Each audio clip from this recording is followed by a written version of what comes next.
Hola, buenas noches. Te voy a hacer preguntas sobre el terrorismo.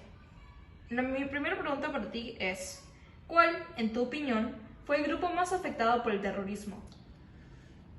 Creo que el grupo más afectado por el terrorismo, de acuerdo a los registros que se tienen, es el grupo de personas que vivieron en el interior de Perú, en la Sierra Central de Perú, y que eran personas, digamos, vulnerables, personas del campo, que fueron las primeras que fueron las víctimas de las primeras acciones de los grupos terroristas. ¿Y qué exactamente es lo que experienciaban que no experienciaban los que estaban en Lima? Experimentaban. Fueron los que tuvieron el primer impacto de las acciones terroristas, vale decir, los grupos terroristas organizados entraban en las comunidades y llevaban a veces a los hombres y niños, los llevaban, los secuestraban, los llevaban forzadamente para combatir con ellos, y a las mujeres a veces las abusaban sexualmente o las hacían trabajar también para ellos. Además, en lo que era la provisión de comida, animales y hortalizas, cultivos también eran no secuestrados, eran tomados para alimentar a los grupos terroristas. Del Sendero Luminoso, que era Abimael Guzmán, era un profesor universitario. Entonces, la práctica de la subversión terrorista del Sendero Luminoso empieza en las aulas universitarias y se difumina hacia abajo, se crea una suerte de apostolado ideológico que después se expande por el Perú y también viene aquí a Lima, a las universidades, sobre todo nacionales, ¿no? San Marcos era un bastión terrorista, la Cantuta, la UNI, ya los estudiantes que tenían un arraigo ideológico marcado por Sendero Luminoso, hacían presencia de esa ideología en las clases, en las paredes, en la elección y sucesión de autoridades estudiantiles, y también entraban obviamente en la plana docente. Entonces, la conexión entre la subversión y el sector educativo y el sector magisterial de los colegios era muy, muy fuerte. Entonces lo que estoy entendiendo yo es que habían muchos profesores que apoyaban las ideologías de Sendero Luminoso, ¿o? Sí, en un momento sí. De hecho, bueno, los profesores siempre han tenido un sindicato fuerte, pero después el sindicato, no había un solo sindicato, y algunos de estos sindicatos solamente alrededor de la ciudad de Lima, en las zonas urbanas marginales, y finalmente al corazón de Lima, vale decir al centro financiero, a San Isidro, Miraflores, Barranco, Jesús María, etc., ¿no? Entonces, en un momento determinado, todos éramos afectados porque volaban una modalidad terrorista era volar torres de transmisión eléctrica. Entonces eso causaba apagones, se iba la luz y todos éramos afectados. Lo que teníamos que estudiar, se iba la luz, teníamos que comprar velas. Cuando salíamos a hacer compras al supermercado o a los mercados, se compraba pues atún, arroz, frijoles, etc. y velas. Velas era un componente necesario y frecuente de las compras semanales. Claro. Y eso, bueno, entonces tú eras estudiante cuando todo esto pasaba. Tú llegaste a ser profesor algún tiempo. ¿Tú cómo crees que ha afectado eso a los maestros y a los profesores que estaban enseñando en aquella época? Mucho, pues, porque en realidad el origen del terrorismo, el origen del Sendero Luminoso, se sitúa en la Universidad Nacional de Huamanga, o una universidad, y de hecho el fundador del propósito de subvertir la institucionalidad democrática, el Estado de Derecho, de crear caos y de debilitar el gobierno, el Estado como formación política. Bueno, mi segunda pregunta para ti es, en el que el terrorismo ha afectado el trabajo de tus padres? ¿De mis padres? Porque supongo que, bueno, tú no estabas trabajando cuando el terrorismo estaba todavía activo, estoy incorrecto. El terrorismo llegó del campo a la ciudad. Tuvo una duración más larga en el campo y empezó más o menos en los años 80 y más o menos después de 10 años, en el año 89, 90, llegó a las ciudades y llegó con fuerza a Lima.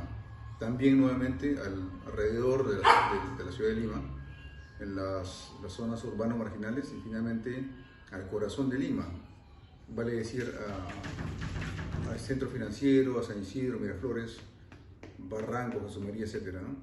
Entonces, en un momento determinado, todos éramos afectados porque volaban una modalidad terrorista era volar torres de transmisión eléctrica, entonces eso causaba apagones. Así que literalmente agarraban y, o sea, explotaban un pueblo. Claro, tomaban el pueblo, llegaban al pueblo, a veces hacían lo que se llamaba ajusticiamientos populares o juicios populares, llevaban a las autoridades, a los alcaldes, a un juicio popular, vale decir que los enfrentaban con cargos donde el jurado eran los propios pobladores con los terroristas y obviamente eran sentenciados a muerte, eran ejecutados en ese momento.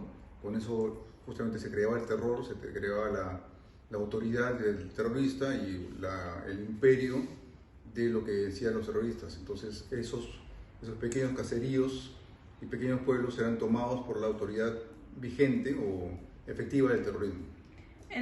Mencionaste que también tomaban, o sea, manipulaban a algunos alcaldes de esos pueblos. Eso creaba corrupción, supongo yo. Bueno, corrupción se asocia más al tema del manejo económico para desviarlo hacia fines individuales o de grupos. En este caso, no, el tema de la corrupción no era un asunto muy prioritario, era más bien el control político de las zonas que se llamaban zonas liberadas porque ya no había presencia del Estado y era una vinculación con agrupaciones de izquierda y de izquierda radical y también de movimientos terroristas, ¿no? Que algunos de ellos permanecen hasta ahora.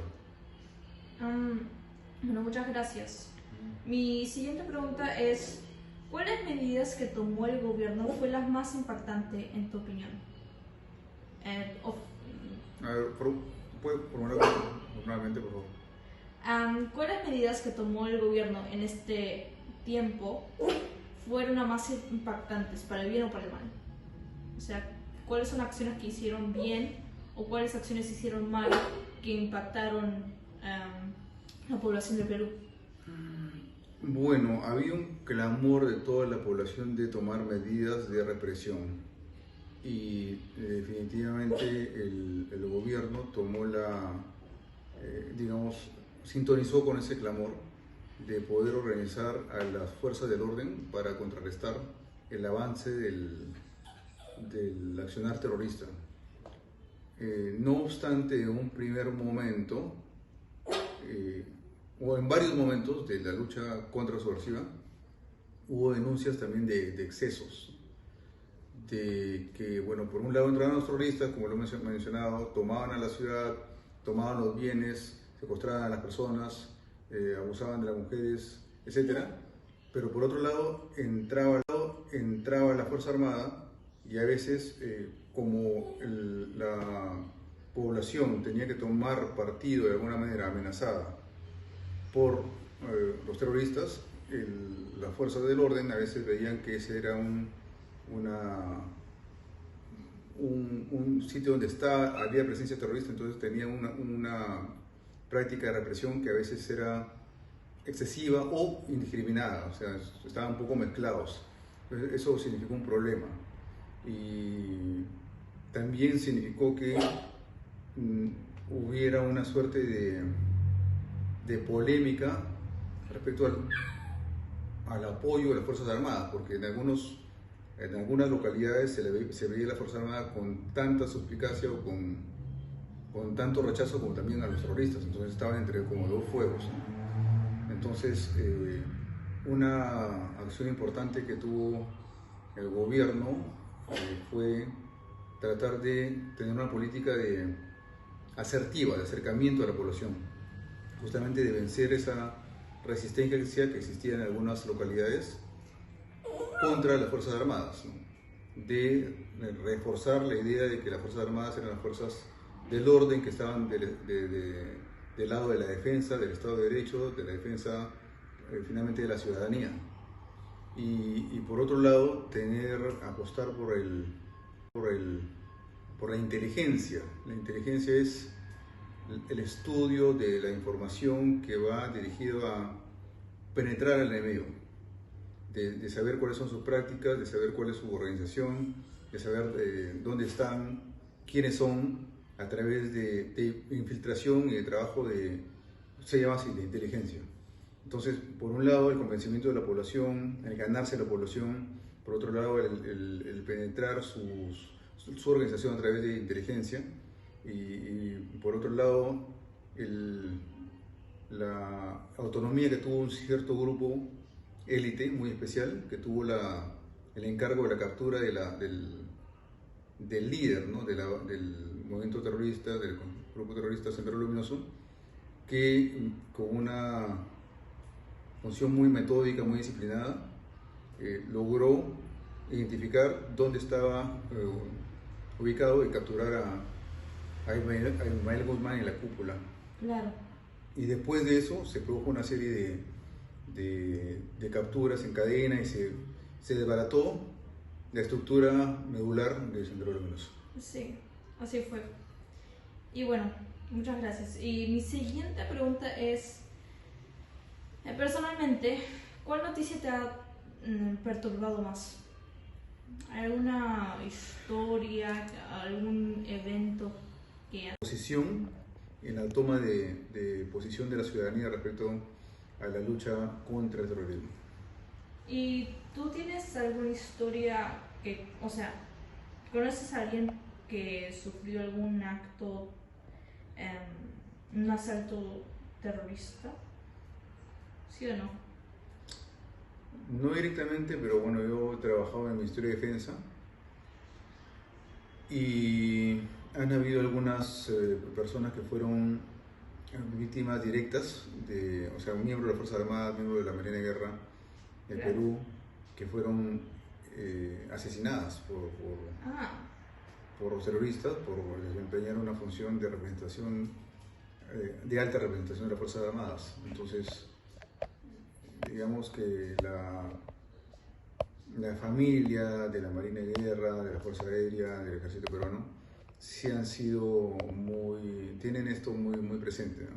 Claro. En lo personal, no me acuerdo, no creo que haya tocado a alguien.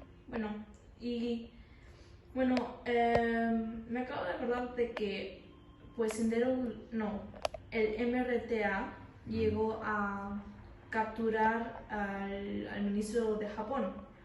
Y bueno, fue todo un escándalo, pero quisiera saber si eso causó algún conflicto con Japón y si nuestra relación con Japón deterioró que haya... Creo que los limeños, a muchos limeños, nos perturbó mucho la detonación de un coche bomba frente a un edificio residencial en Miraflores, en la calle Tarata, porque se veía que esa calle y ese edificio podía ser cualquiera de nuestras residencias o la vivienda de cualquiera de nuestros amigos o familiares.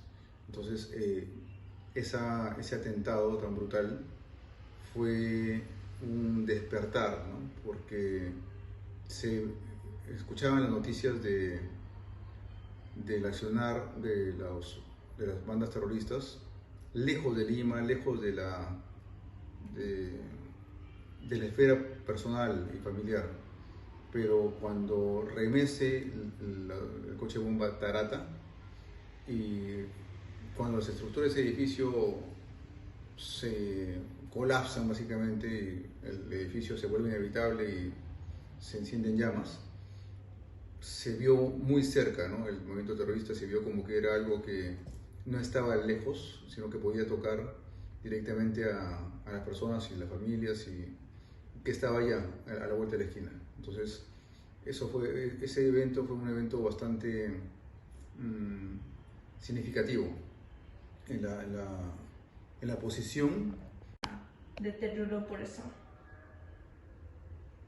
No fue el ministro de Japón, o sea, No. hubo una recepción por el Día Nacional de Japón el 22 de diciembre del año 1996, y habían cerca de 800 invitados. Había habido inteligencia es ese trabajo de investigación previo de parte del movimiento revolucionario Tupac Amaru, que era el segundo movimiento terrorista más importante aquí en el Perú. Y bueno, entraron, creo que ocuparon el inmueble colindante a la Embajada de Japón. Entonces, cuando estaban estos 800 invitados allí, detonaron la pared colindante. La pared se vino abajo y entraron 13 terroristas armados y redujeron a todos los invitados. En pocas horas liberaron a varios cientos, se quedaron con alrededor de 200 invitados como rehenes, y finalmente se quedaron durante 4 meses con un grupo de 88 rehenes. La relación con Japón no se deterioró porque Japón estaba de acuerdo en el combate o en la reducción de este movimiento, de esta cúpula, los invitados. En pocas horas liberaron a varios cientos, se quedaron con alrededor de 200 invitados como rehenes, y finalmente se quedaron durante 4 meses con un grupo de 88 rehenes. La relación con Japón no se deterioró porque Japón estaba de acuerdo en el combate o en la reducción de este movimiento, de esta cúpula, de esas cédulas terroristas que tenían secuestrados a estas 88 personas. Hubo acuerdo con el gobierno de Japón para permitir que básicamente cuando fueron las Fuerzas Armadas, entraran a la residencia.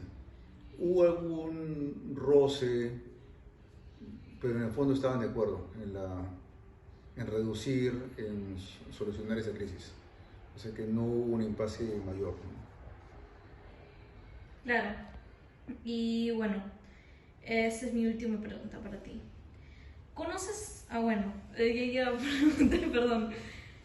Esto sería todo. Muchas gracias por su tiempo. Aprendí varias cosas y bueno, espero que algún otro día hagamos otra entrevista sobre algo más. Y muchas gracias. De nada, un placer.